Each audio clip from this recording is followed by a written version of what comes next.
Everyone welcome to my channel. तो आज है हमारा लास्ट मॉर्निंग गैंगटॉक सिक्किम में और आज हम वापस जा रहे हैं घर। सच कहूँ तो इस जगह में कुछ भी बुरा नहीं है और मुझे यहाँ कोई भी बुरा अनुभव नहीं हुआ।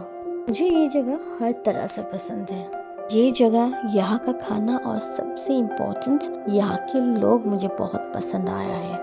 हम पहुंच गए एनजेपी और हमने लिया एक छोटा सा रूम क्योंकि हमारा ट्रेन है रात के 11:30 बजे। रूम छोटा था लेकिन हमारे लिए काफी था क्योंकि हमें कुछ घंटे रहना था। देख सकते हो ट्रेन का वॉशरूम का हालत कैसा है।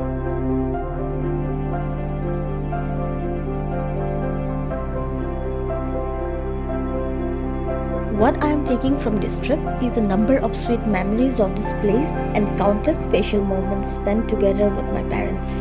ये था सिक्किम का जर्नी और ये सफ़र ख़त्म हो गई है। मुझे आशा है कि बहुत जल्द एक नया सफ़र शुरू करूँगी। Thank you for watching. खुश रहो, खुशियाँ बांटे रहो। बाय।